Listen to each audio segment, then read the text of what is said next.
Hello everybody, my name is Mr. Hat, and today we're going to be looking at Saw 2, directed by Darren Lynn Bousman, who directed Part 3 and 4. Saw 2 came out 1 year after its predecessor in 2005 and stars Donnie Wahlberg and Tobin.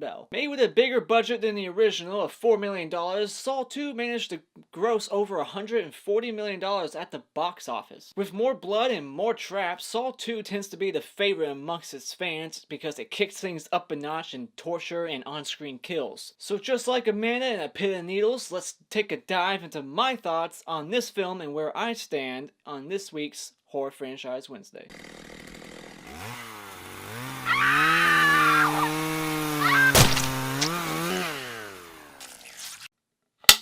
Alright, I just got done watching Saw 2, and I gotta say, I definitely agree that this one's a little better than the first one. It's got the budget going for it, it's got more blood, more kills. So let's go over my positives, shall we? Yeah, let's just start there. Just like the first movie, this one opens up with a trap, except this trap isn't gonna last the entire movie like the first one. We get this guy, he's waking up in a chair, and he's got this big old freaking Venus flytrap, they call it, and it has like nails. It's like an Iron Maiden just for your face, and it closes on him because he is too chicken shit to get the key out of his eyeball. But to be fair, he only had like 60 seconds to do it, to cut his own eyeball out. It was like placed behind his eye, so apparently Jigsaw is a doctor, or is somebody else doing things for him.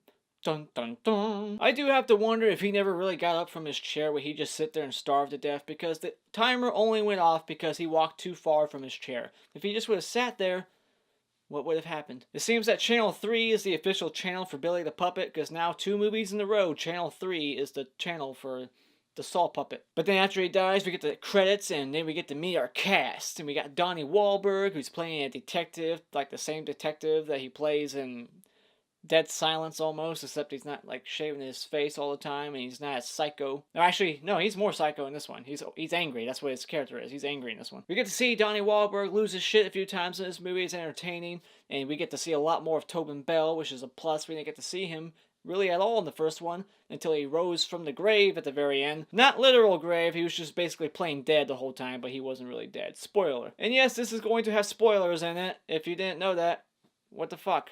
You're just wanting my opinion on the movie before you watch it? Have you not seen it yet? It's 13 years old. This movie does like up the body count, definitely. The whole main trap has 8 people involved instead of 2 like the first one. We get a lot more deaths on screen. We see more carnage, more blood. It's more grittier, like the pixels, like this whole movie. That's a nitpick. I mean, it's a negative for me. They did it on purpose. The whole movie has a greenish yellow tint filter to it, and to me, it's kind of jarring, off-putting. I don't like it. I like it to be more clean, but it just feels weird. I don't like looking at it. It doesn't look good. At some moments, people start to look like Billy from the Black Christmas remake. Like, it just has too much of a tint. I found it very interesting that in this movie, we got contestants who are a part of the game, really. We got this guy named Obi, and he's the one that kidnapped half the people in that room to put him in there, and he still got fucked over. What did Jigsaw offer that guy? Like, what? Because he still got fucked over. Whatever. I thought that was interesting. This movie has the wordplay and twist at the end where it's like, oh, there was wordplay at the beginning where he said the word safe, but it was an actual literal safe that his son was at. I like little wordplay, like little things that you watch it a second time. It's more fun. I enjoy that because Tobin Bell says that, or Jigsaw, he says that Donnie Wahlberg, Detective Matthews. I keep going by their actor names, you know. I'm supposed to go over to the character names. Detective Matthews, his son is locked in a safe, and Jigsaw says, you know, your son's in a safe place.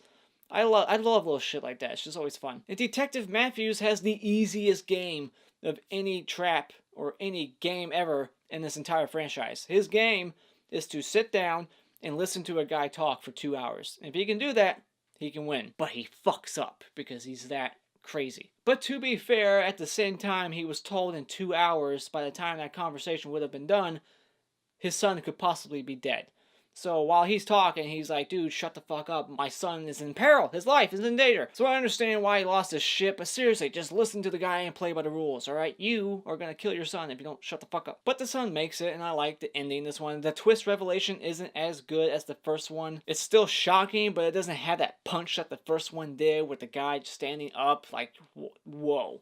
This one is just like, oh, the screen, the monitors, they were all, it wasn't live. It was footage that was rewound. We get more of a backstory behind Jigsaw. We get, or I guess I should say we get a backstory. We didn't get shit in the first one. Besides, he had cancer, you know. But in this one, we get to know more, like why? Why is he doing this? And as weird and maybe kind of like corny of an explanation, like really, that's, you decided from that you're gonna do this. I accept it. I enjoy it for what it is. The whole reason behind what he's doing, all this torture, you know, having people see if they have that itch to survive. He got this whole idea from him getting cancer and trying to kill himself, because apparently John Kramer drove himself off a cliff to kill himself, miraculously survived, and had to pull shrapnel from the car out of his stomach, survived, and said, I'm going to bring this torture and pain onto other people. It's a weird explanation, but I accept it. I enjoy the story because I like to have a little backstory behind our killers. Even though this killer says he's never killed anybody, yet again, that's another line in this movie, just like I said in the first one. In this movie, John Kramer says, I've never killed anybody. Bullshit. I enjoyed the main trap we get in this one better than the first movie. You know, with 8 people instead of 2, like I said, but these 8 people, it's not just one room. You know, they get to branch out to different areas. There's different traps in different rooms. Meanwhile, there's nerve gas being poured into the place throughout the whole movie. And if you pay attention, Amanda and the son, Daniel, they're not coughing or showing any signs of sickness whatsoever throughout the whole film. And that's something that's so noticeable the second time. Maybe even noticeable the first time. Because I didn't even notice. I was like, man, they're not coughing at all. But immediately, these other ones are coughing up blood. And I like how they all have like a different like time reaction to the poison. Like they all just like start coughing up blood at the same time and dying at the same time from like nerve gas or something. Like you can tell some are more affected by it than others. So that makes it more realistic. I like that because the one chick is just like she passes out dying from the poison like minutes before the timer even ran out. So she was obviously very weak. And then we get that famous scene, probably the most famous scene in this movie is the needle pit. We get this whole pit of like hypodermic needles, like people from doing heroin. We got all these needles, like 1,000 of them. And Amanda just gets thrown in by Xavier because he's a dick. And she gets like 40 needles up her arms and legs, and it just looks gnarly. It looks fucking realistic. Like all the needles in her, like bending at her skin. Like it looks like the needles under her skin. She would probably die from AIDS. Like how does she not get like some sort of disease after this movie? Like her character in the third movie. She should have been dead or sick as fuck. So they must have been just really clean needles. I can only assume that, but I don't think Jigsaw would do that. I think he would get real needles. I don't know where he's getting these needles from too. Is there like usedneedlestore.com, like eBay? What? How do you get that shit? I like that we get the little revelation that Detective Matthews put all these people in prison based off of fake evidence that he planted on them. They are really criminals, but he had to like plant evidence to get them convicted. And Detective Matthews' son is one of the 8 people, so when they all find that out, it adds to the intensity, and you're like, oh fuck, he better run away, because you got these 8 people, or 7 people, that want to kick his ass. We also get a little Last House on the Left reference. Jigsaw, he says that the house is the last house on the left, while he's giving Detective Matthews directions. So that was on purpose. We get Amanda revealed as the new Jigsaw, and I like that we get to have a new face that's going to continue on the work after John dies, and she gets to have the glory of saying John's line at the end. She goes, game over, and she shuts the door, and we basically get the same ending of the first movie, except now it's Detective Matthews. Hints at a sequel, and that's what we get, and that's what I'll be going over next week. But as for my cons for this movie, well, let's go over them, shall we? Alright, my cons. Like I said before, I'm not a fan of this whole blue, green, whatever filter color it is. It looks green. I would say it's green. This movie is very green. I don't like the filter. And the Blu-ray transfer for this movie is god-awful. It is pixelated as fuck. It looks old. I also want to point out that I think it's bullshit that Detective Matthews was able to detect and recognize his son on this little tiny black and white monitor when his son was like that small on the screen inside the dark corner with his head between his legs. When he saw him, he's like, that's my son. How the fuck do you recognize him? Now, I also feel that they kind of failed on the whole Amanda twist, because that's something that everybody should have seen coming, because when she wakes up in the room, she puts this poor, like, performance on it, like how she's like terrified that she's there. I don't believe it. And then she immediately finds the tape in the wall, like without like no more than 10 seconds of searching. She's like, I know where to look. She could have just said something like, where's the tape? Because we're in the room. There should be a tape. Let's go look for one. Just search the wall, search something. And like actually take a minute to look, like have everybody look or something, or at least have her look for a while. But she just knows where to look for this tape. And again, and like I said, she was never coughing throughout the whole movie. So it just seemed obvious that she was a part of the whole thing. Now, so far in this franchise, this one probably has the most stupid character decisions ever made. We got a woman who sticks both of her arms into a box. Alright, she sticks one arm in to grab this needle, and after that doesn't work, and the needle, the whole, like, antidote is empty, she just sticks her other arm in there. It's like, fuck it, I'll just lose both my arms. What a fucking idiot! Like, I know you're suffering and you're not thinking straight, but you don't need to be thinking straight to know that if one arm's fucked, you don't need to fuck the other arm too. And then this one person gets the key to the door, and the paper literally says, hey, do not open the door. You'll fucking die. But what does he do? He sticks the key in the door, and not only that, wants to look through the keyhole, like the peeping thing, to go look at the other side for some reason. Because why?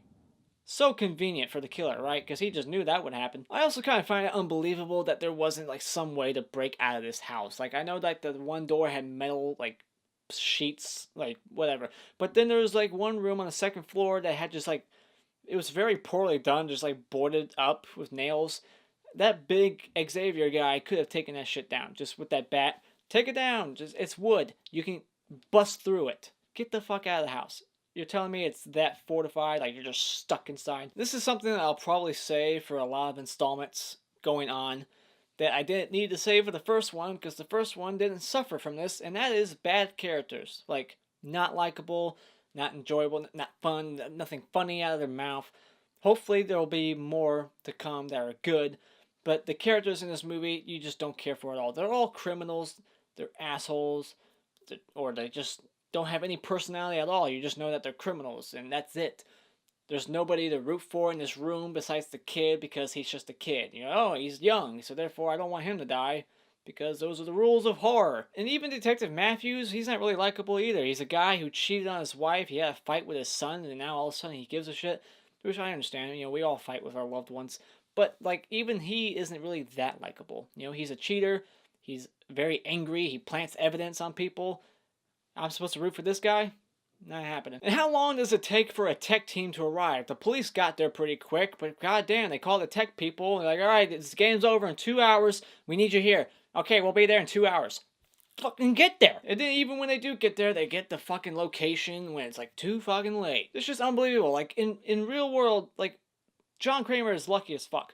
What if they got there, found, like, immediately when they called him? They're like, alright, we'll be there in 10. And they got there in 10 minutes. And then they found the location of the thing, and they went there, and they realized right then that it was all a loop. What would have happened then? Just saying. This movie also has a little continuity issue with the bathroom, alright? We get to see that bathroom from the first movie. It turns out, in this movie, it's underneath the main house that this whole movie was taking place in, like the game. These 8 people, they're in this, abandoned house, and underneath it is the bathroom from the first movie. Well, I just watched the first movie not too long ago, and I remember them having to travel to this abandoned factory to get to this abandoned bathroom. So how did they get from underneath this abandoned factory-looking place to underneath this random-ass house in the middle of the ghetto? How did that happen? So yeah, a little continuity issue right there. And this series is not known for having continuity issues. They literally hire people to come back to play dead bodies in future sequels. So they are very good with continuity. But with that, explain that to me. But yeah, overall, this movie is slightly more enjoyable than the first one. But I enjoyed the revelation more in the first one. But this one does have more like blood and carnage. That has more kills, but the characters are better in the first one than this one. They both have their pros and cons, but I'll just say when it comes to Saw 2, that this is a pretty good sequel, so therefore I would say that this is one that you should go out and buy. Mr. Head Award for Best Kills is going to go to the Venus Flytrap. I really like this one, and it's the opening kills. It's very brutal, you don't get to see anything like this in any other horror movie. And the Mr. Twig Award's gonna go to this junkie bitch who bled out because she decided to stick both her arms up these razor holes because she's an idiot. Why the hell did she put the second arm up there? Seriously.